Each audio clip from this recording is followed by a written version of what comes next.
This will be the greatest atmosphere you have ever witnessed in a boxing ring. Here we go.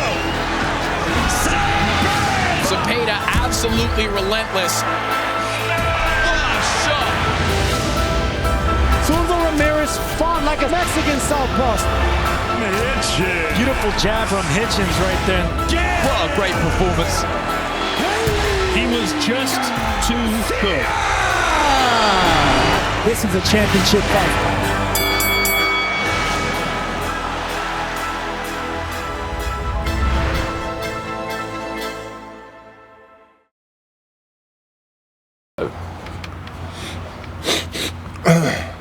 This is Charlie Parsons for the Stomping Ground, powered by Wow Hydrate. Delighted to be joined here in Riyadh, Saudi Arabia. Mr. Joseph Parker. Firstly, how are you, sir? I'm very good. I'm excellent. It's nice to sit down and catch up with you. You're the man at the minute. Listen, it's nice to be here in Saudi Arabia. Third fight in a row. Have had a great camp. Andy Lee and George Lockhart. Training hard every day, putting in the work, good food, good recovery, and ready for Friday night. Let's just talk a little bit about 18 months, the last 18 months or so, because it must have been a bit of a whirlwind firsthand for you. I suppose there's a lot of people in the heavyweight division. Tyson Fury said the other day to me when I sat down with him that, you know, people write you off and sort of write you off at your peril. But yourself and Andy Lee have worked meticulously over the last year or so, and you find yourself in a position where you face Zhilei Zhang, co-main event of Joshua and Ngannou on Friday night after an incredible performance against Deontay Wilder, which we'll get into, but a good feeling. Listen, it's a great feeling coming through, you know, from the Joyce fight up until now. There was, you know, losing that fight. And then having another fight straight after against Jack Massey, winning that fight but not in good fashion. There had to be changes made within the camp and my preparations. The only change that we did make, the biggest change, was having George Lockhart on board. Andy Lee, being the excellent trainer that he is and also the boxing mind behind, what we do is the man. You know, and then adding George Lockhart and what he brings with nutrition, strength, conditioning, recovery, I feel like now I have the best team. And it's all, listen, all of these opportunities and people I work with is thanks to Tyson. Tyson introduced me to Andy Lee, also introduced me to George Lockhart, and helped me to get all these opportunities. Tyson, Spencer Brown, and the rest of the team. Let's talk Deontay Wilder. Everyone, I don't want to use the term wrote you off, but you know yourself, you went into that as an underdog. You went in and you put an absolute clinic of a boxing performance in. You were very confident and assured in yourself all week. I remember that when I caught up with you on the media day. A little bit about that performance. Obviously, we've seen Tyson Fury, like his victories over Deontay Wilder, but we've never seen anyone else do it. Executed the game plan perfectly. Were you at all surprised at how it went, in that it just looked quite effortless at times?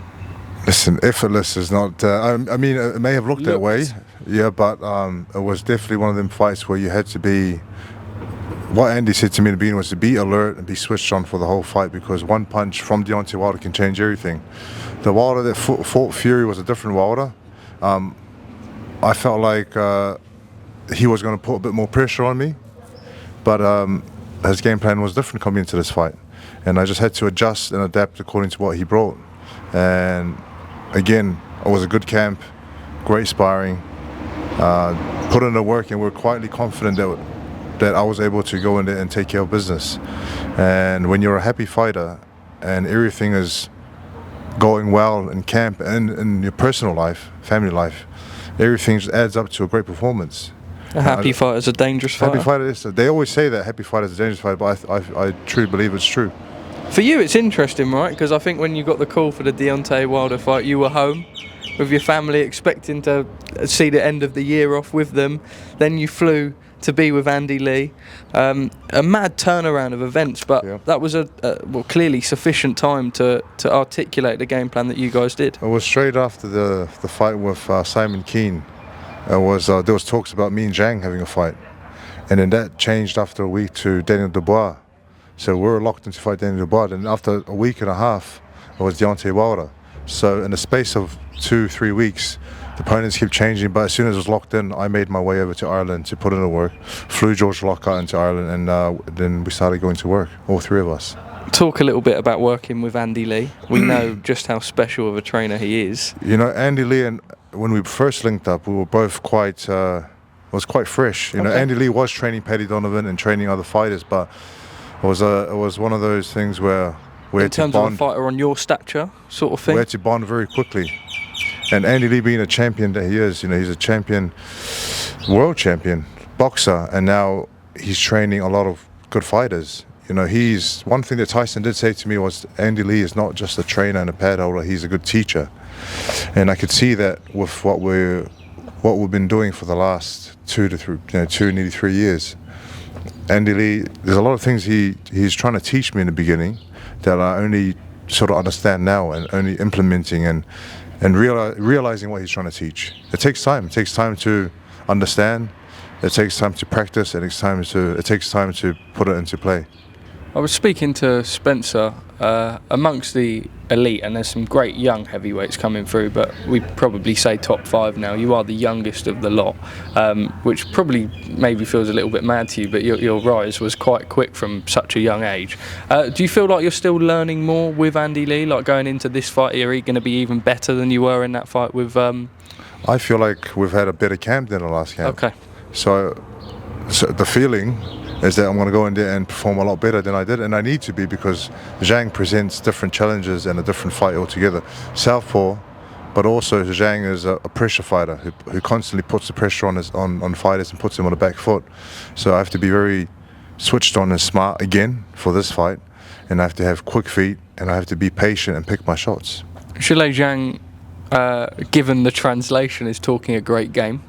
Loves this chat shit, get zhanged line, by the way. Yeah, what do you make of all that? Get zhanged, and he's going to bang everything. Yeah. Listen, Zhang, coming off those 2 wins and listen, all the other wins in his career, but against Joe Joyce, he's coming with high confidence, and he backs himself, and he knows what he can do. But I know what I can do.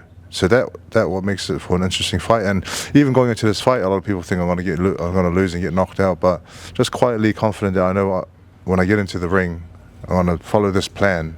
I'm fit and I'm strong and I'm healthy and I'm quick and I'm young and I'm ready to put it all on display. What did you make of Zhilei Zhang's performances against Joe Joyce? I thought he fought the perfect fight. He was patient, he picked his shots, and he landed some big bombs, power bombs, you know. And we've seen Joe Joyce take a lot of hits, a lot of big punches, and not really be affected by them. But Zhilei Zhang hit differently. When I spoke to Tyson, he said he expects you to win, but it's a tough fight, and that you have to box sort of almost to that meticulous, like, don't get hit sort of thing, similar to the Wilder fight, but I suppose with differences. You, without giving the game plan away, you reiterate those points? Tyson, being with the boxing brain that he has, he knows what I must do, you know. And with Andy Lee and this game plan that we have and the work I've done with George, I know I'm fit to do whatever the plan is and execute and follow it. It's easier said than done though. When you're in the ring, in front of your opponent and they're trying to chase you down and knock your head off, it's you have to be a lot more focused in what you're trying to do. You talk about focus, and you said like a quiet calmness. I very much get that vibe off you now. I've walked in, if you don't mind me sharing. I mean, the team are chilling, eating. Some of you guys are playing table tennis. This is very relaxed, but I suppose that's important, right? You almost want to, but it almost, I suppose you've done it now in Saudi and you've done these occasions, but it feels like you're just enjoying it and you seem calm and relaxed. Calm, relaxed. Do you know when you've done the work? Yeah. When you've trained confident hard, in yourself because it's gone so well. Yeah, you've put all the work in, and you know that you've pushed the boundaries, and your body's been aching and been sore, and in your mind you keep telling yourself, you know, this is all going to pay off. And now it's fight week, and it's time to relax, and it's time to get all that energy back. Do you enjoy fight week? I love it all. Do you? I love camp. I love the training. Yeah. I love pushing myself. I love seeing improvements, and I love fight week because that means it's time to go out there and dance and enjoy. It sounds quite weird, enjoy going there and smashing someone's face in, but that's what we do. And I enjoy the whole lead up to the fight. It's not going to be here forever. These moments are not going to be here forever, so might as well enjoy it all and have fun while doing it. Friday night, co-main event, an absolute monster bill, live on DAZN. What happens when you get in the ring with Zhilei Zhang? I'm going to square up with Zhilei Zhang. I'm going to eye him out, and then he's going to get zhanged. You're going to Zhang? I'm going to zhang the big bang. It's going to be a good fight, you know. There's we're both prepared as best we can, and all I know that I want to go out there and perform to my best, and my best can get the victory and move on to bigger and better fights. Obviously I'm locked in for a rematch, but I need to beat Zhang twice in order to move on, and I will. I back myself, and I'm going to leave it all in the ring. Cool. Just a few on the world of boxing as a whole, if you don't mind. Yeah. When I was speaking to the team, I mean, Tyson said he didn't really care what anyone thought, but Spencer was quite surprised. Obviously, we see the Tyson Fury Oleksandr Usyk fight postponed. People saying that the cut was fake. What do you make? We know that there's always, like we've seen it with AJ, whenever you sort of have a blip or something happens, that the public do get on your back. But industry faces as well suggesting that the cut was fake. What have you made of it all? Everyone will have a story that they want to tell, and everyone will have, like a lot of people make things up, and it was a legit cut, as we all saw, and he just needs time to rest and recover, and the fight's been postponed, and it's great that it's still happening. But there's a lot of people, it doesn't really matter, like there's a lot of people out there who have an opinion and have something to say. And if you say it was a real cut, there's a lot of people that believe it. And if you say it wasn't a real cut, a lot of people believe that. Just, you can't control everyone's opinions and what people believe. And they'll just say whatever they want to say and stick to the story they want to stick to. But we all know there was a legit cut, and now he's taking the time off that he needs to rest and recover. He looks in great shape. I don't know how he looks in much great time shape. you spent with him, but he looked very lean. He looks lean, he looks quick, and he looks fast. And he looks like he's trimmed down a lot. And you can tell he's taking this fight seriously. It's the biggest fight of his life, and there's a lot on the line. May the 18th, when they face each other in the ring. What a fight. First undisputed fight of this decade. We're so excited. Usyk is a great fighter, good champion. But I feel Tyson is too much. And I've always said that. And even if we weren't, listen, it's hard to say because I'm good friends with Tyson and he looks after me very well, but I just believe that he's the natural heavyweight of the both. He's quick, he can fight on the inside, he can fight on the outside, he can box, he can move, he can brawl. You know, he can do everything. Joe, firsthand, you've always taken a lot of tough fights. You've always been in the biggest fights from quite early on in your career. Now we see Saudi Arabia, Riyadh season, the boxing events that are coming here quite frequently. Are you surprised? I mean, look, Tyson said to me it's prize fighting. You pay the fighters what they want and they will fight each other, but everyone's getting together and getting involved. Do you enjoy being part of it as a whole? Oh, listen, I'm loving being a part of the events happening here in Saudi Arabia. Imagine being a fighter who's not a part of it and who's watching from the outside. I'm sure that everyone, if you ask the fighters that are not part of it, would want to be involved. And I'm just grateful for the opportunity to be involved in these big fights, and thankful to my team for the work that we've done, and Spencer Brown, Tyson, Andy, David. There's a lot of people to thank, you know, and just it's great to be able to put on these good performances in front of the world. Joseph, on Friday night, Anthony Joshua and Francis Ngannou face each other. Funny the way the boxing world works, because a year ago people would have laughed at Francis Ngannou even getting in the boxing ring. Then he was fighting Tyson Fury and people laughed and it was a gimmick and whatever. I think Spencer said himself included, he didn't expect it to be the fight it was. Me first hand, a lot of boxing it to be the fans. same fight too. Then he put on the performance he did. He now, Friday night, has an opportunity to fight the most in-form Anthony Joshua we've seen in a long, long time. What do you make of it? How do you assess it? I know you'll be looking really at your fight. Yeah, I feel it's a lot of people a year ago would have said crazy fight to have, and Francis doesn't belong in the boxing ring, but because of the performance he put on, and it wasn't the best performance from Tyson, you know, he's taking it very seriously now, and he's fighting Anthony Joshua, who a lot of people will say being a fighter and boxer his whole life should take the victory easily, not easily, but should take the victory. But Francis Ngannou is a beast himself. UFC champion of the world, put on a good performance against Tyson. He can whack as well. He can whack, but he can take a shot. He can take a shot as well.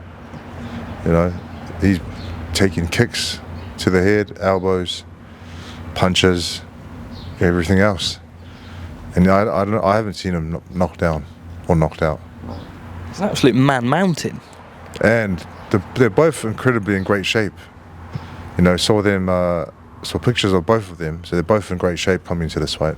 Prediction for that fight? I have no prediction. Fair enough. I'm boring as they come. No, you're not.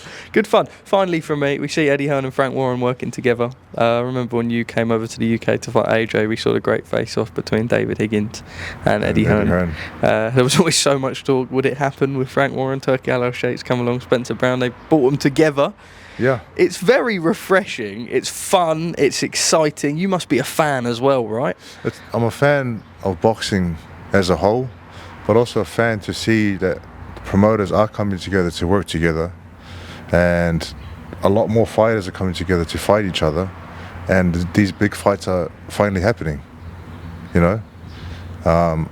And again, a lot of thanks that I have to give is to Spencer Brown for the work that he does. Joseph, thank you very much for speaking to us. All the best. Couple of days away from your fight now. Hopefully catch up after the fight. Final message to your fans, supporters. Final message. Ahead of Friday night. Thank you all for the love and support. It's going to be a great night. Can't wait to get in there and put on the performance of my life. Let's go. Joseph Parker, a true gent. Thank you for speaking to us at the Stomping Ground.